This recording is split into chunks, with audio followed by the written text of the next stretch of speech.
एक समय एक सिमली नाम की लड़की थी और वो किसी गुरु से उपदेशी थी, आस्था भगवान में गणी थी। और प्रारंभ से ही ये ऐसा रहा है कि जगत और भगत का आपस में मतभेद बना रहा, और जिस कारण से भक्तों को बहुत कठिन यातनाएं सहन करनी पड़ी। संसार की रीतियां, सांसारिक जो परंपराएं हैं, वो यहाँ इस काल के जाल में रहने के लिए व्यवस्थित है, एक व्यवस्था है। और जो लोग परमात्मा से परिचित नहीं है वो इन्हीं में व्यवस्थित है।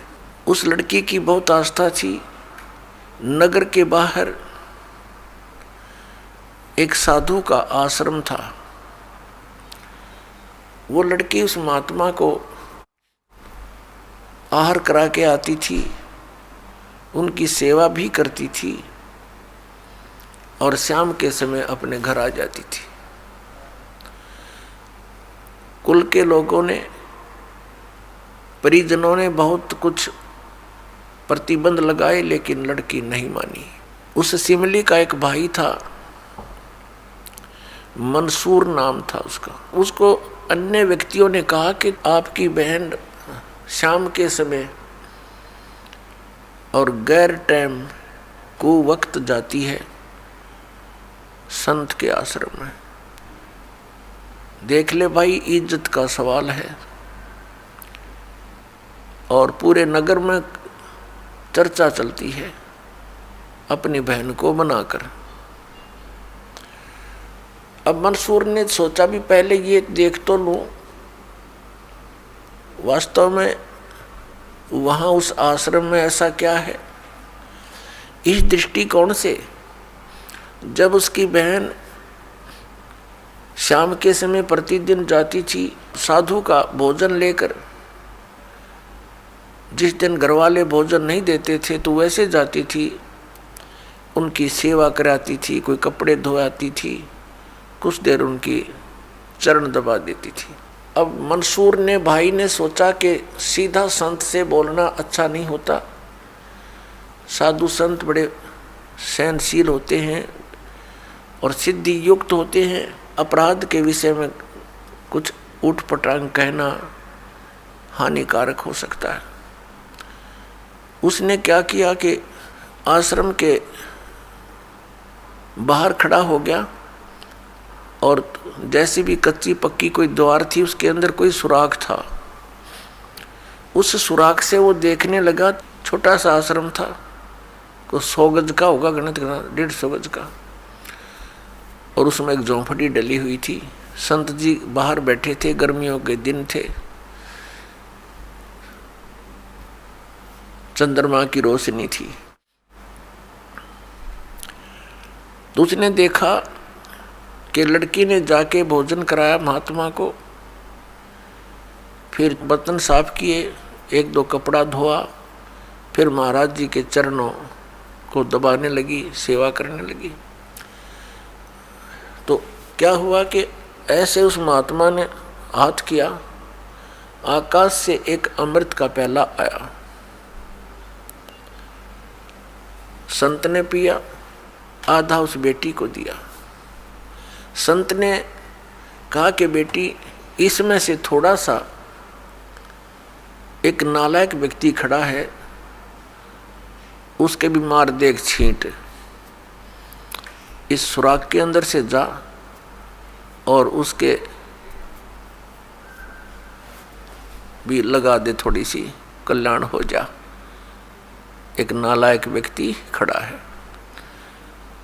अब उसने जाकर के, लड़की ने आदेश पालन करना था, उस सुराख में से ऐसे कर दिया। उसने देखा कौन है, कैसे है, तो उसके भी जीभ पर वो थोड़ा सा अमृत की छींट लगी। एकदम उसके हृदय में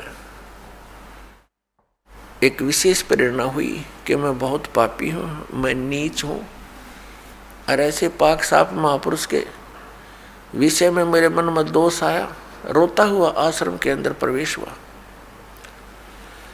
और कहा, महाराज मुझ पापी का भी उद्धार हो सकता है। मैंने आपके बारे में बहुत गलत सोचा। उस संत ने कहा, बेटा जब तक बोध नहीं होता, ज्ञान नहीं होता, तब तक प्राणी के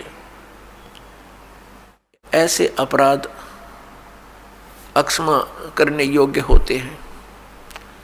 और बेटा कोई जानबूझ कर करोगे, दीक्षा उपदेश लेने के बाद आपके मन में ऐसा संत के गुरु के प्रति दोष आता है तो फिर आप पाप के भारी बन जाओगे। काफ़ी देर सत्संग सुनाया। प्रतिदिन वो भक्त अपनी बहन के साथ दिल्ली आने लग गया। खूब सत्संग सुना, दोनों बहन भाई मिलकर सेवा करते थे। फिर क्या हुआ कि उसके हृदय में एक ऐसी प्रेरणा हुई, अनल हक। उस संत ने उसको एक मंत्र दे दिया, अनल हक, कि इसका जाप किया कर। अपने आत्माओं पिछले पुण्यकर्मी प्राणी ही परमात्मा की खोज में लगते हैं। उनको ही इतना शीघ्र इन बातों का असर होता है, संत के वचनों का। तो महान पुण्यात्माओं में से एक था मंसूर, और संत की कृपा से उसके पिछले पुण्य सटाट हो जाते हैं, उदय हो जाते हैं, और वो प्रेरित होकर के वो भक्ति प्रारंभ कर देता है। जैसे एक फॉर एग्जाम्पल, जैसे कोई कटोरी में घी डाल रखा है, उसमें एक ज्योति भी रखी है, और वो ज्योति जला रखी थी, बुझ गई, घी भी है उसके अंदर, बनी बनाई बाती भी उपलब्ध है। एक सीख लगाने की आवश्यकता है, वो जग जाएगी। तो जितने भी पुण्यकर्मी प्राणी हैं, जो भी साधु संत महापुरुषों के प्रवचन सुनते हैं, किसी भी संत के, चाहे उसने भक्ति मार्ग का कति ज्ञान नहीं, लेकिन भगवान की महिमा तो वो भी सुना ही देते हैं। तो उससे क्या होता है कि वह ज्योत जग जाती है। अब वह ज्योत तक जगगी, जब तक पूर्व जन्म का उसके अंदर घी है यानी पुण्य है, तो वो जगेगी, प्रेरणा बनी रहेगी भगवान के पाने की। यदि आगे उसमें विधि घी उसके पास नहीं है डालने के लिए, तो वो ज्योति भी जल जाएगी और घी भी समाप्त हो जाएगा, और सारा कटोरा व कटोरी काली हो जाएगी। तो पुण्यात्मा उस अनल हक मंत्र के गुरु जी ने दे दिया, जो मंत्र देना था उसको। अनल हक का अर्थ होता है अहम ब्रह्मास्मि, मैं ही ब्रह्म हूँ, मैं ही परमात्मा हूँ, अनल हक। हालांकि ये कोई मंत्र वंत्र नहीं था, लेकिन उस मंसूर के अंदर वो पूर्व जन्म का घी और ज्योति रह रही थी, वह जगेगी। अब उस मंत्र से भविष्य में तो कोई लाभ उसको होना नहीं था, क्योंकि वो चार्जर ठीक नहीं था। पूर्व जन्म की बैटरी से उसमें इतना प्रभाव था, इतने पुण्यों से, कि उसने अनल हक कहना शुरू कर दिया कि मैं ही परमात्मा हूँ। अब बोली आत्माओं पुण्यात्माओं को जैसा भी गुरु ज्ञान देता है, वो तो दृढ़ होते हैं। गुरु जी ने 2 दूना 6 कह दिया तो वो 6 ही बोलते रहेंगे। घर वाला कहेगा, कोई उसको बताना चाहेगा, वो नहीं मानेगा, कहता नहीं मेरे गुरु जी ने ऐसे ही बोला। तो अबोध बच्चे ऐसे ही होते हैं। इस बात का ज्ञान पूरे मुसलमान धर्म में हुआ, क्योंकि वो मुसलमान धर्म से संबंधित था, और मुसलमान धर्म ये मानता है कि जीव ब्रह्म नहीं हो सकता। वैसे तो जीव ब्रह्म हो ही नहीं सकता, ये तो अंडरस्टूड है। जीव तो ब्रह्म है ही नहीं, ब्रह्म अलग है, जीव अलग है। ब्रह्म मीन भगवान, जो जीव का भी उत्पत्ति करता है। लेकिन मुसलमान धर्म ये मानते हैं कि पृथ्वी पर परमात्मा नहीं आ सकता। वह तो 7वें आसमान में रहता है, 7वें स्वर्ग में। और कोई ये कहता है कि पृथ्वी पर परमात्मा है, वो दंड का अधिकारी है, वो भ्रमित कर रहा है, मुसलमान धर्म के विधान को बिगाड़ रहा है। इस कारण से मंसूर को बहुत बार समझाया, राजा तक बात गई। बहुत कुछ कहा लेकिन नहीं माना, अनलहक करता रहा। उसको कहा कि तू ऐसा मत बोल। अब साधु को तो कोई बोल नहीं सका था कि वो क्या मंत्र दे रहा है, लेकिन पब्लिक के अंदर जब बात आ जाती है तो वो अपना पूरा जोर शोर से विरोध करते हैं।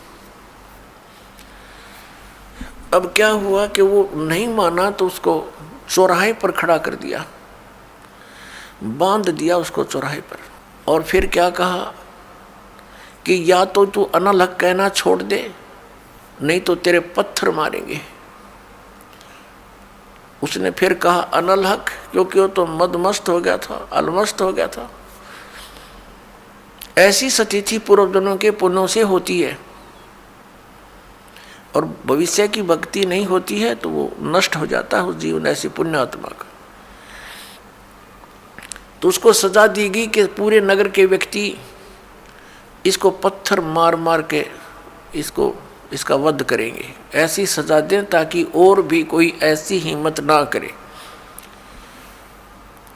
तो सभी लाइन में आ रहे थे और पत्थर मार रहे थे, तू पापी है, पत्थर मार रहे थे, निकल जाते थे। अब उसकी बहन सिमली का भी नंबर आ गया। जब और पत्थर लगा रहे थे वो हंस रहा था, अनलहक अनलहक हंस रहा था। और जब उसकी बहन सिमली का नंबर आया वो भी लाइन में खड़ी थी। तो बहन ने सोचा पत्थर तो मैं नहीं मारूंगी, लेकिन लोक लाज में आके उसने फूल उठा लिया कि मैं फूल मार आऊंगी उसके। यहाँ ये लोग भी ना मेरा विरोध करेंगे और भाई का चोट भी ना लगेगी। उसने फूल मारा, फूल मारते ही वो रोने लग गया, बहुत बुरी तरह रोने लगा। तब सिमली ने कहा कि भाई लोग तेरे पत्थर मार रहे थे, उनके पत्थरों से नहीं रो रहा था, और तू मेरे फूलते रोने लग गया। अरे ये कोई चोट थोड़ी लगी तुझे? उसने कहा सिमली ये तो अनजान थे, इनका मुझे दुख नहीं था, तू तो परिचित थी मैं किसके ऊपर फिदा हो रहा हूँ। और तेरा हाथ कैसे हो गया नालायक मेरी तरफ? तूने भगवान की तरफ हाथ कर दिया। मैं भगवान के लिए ड्यूटीड हूँ और तूने क्या समझा फिर ज्ञान को? न्यू रो रहा हूँ, तेरा जीवन बर्बाद हो गया, तूने ज्ञान समझा नहीं बहन। तेरे फूल का मुझे इसलिए दर्द हुआ, तू तो परिचित थी इस बात में। उसके बाद नहीं मरा वो पत्थरों से, कहने लगा या तो कहना छोड़ दे अनलहक, नहीं तेरा हाथ काटेंगे। उसने कहा अनलहक, हाथ काट दिया। फिर कहा दूसरा हाथ काटेंगे या बंद कर दे, अनलहक। तेरी गर्दन काटेंगे, बंद कर दे, अनलहक, काट दिया। अब उसको गाड़ा नहीं, मुसलमान धर्म में नीचे दफनाते हैं जमीन में, उसको सवा कर दिया काफिर समझकर कि काफिर जलाए जाते हैं, उनकी सोच है। और उस राख को जल में फेंक दिया कि इसका नामो निशान मिट जाए दरिया में। कहते हैं वो राख भी, ऐस भी, वो बबूत भी अनलहक अनलहक अनलहक करती जा रही है। और 1000 मंसूर बनकर गलियों में घूम रहे हैं। सबने दरवाजे बंद कर लिए, टट्टी पेशाब निकल गया, लोगों का घबरा गया, ये क्या हो गया? भगवान का भगत था, ऐसा हो कर दिया इसके साथ।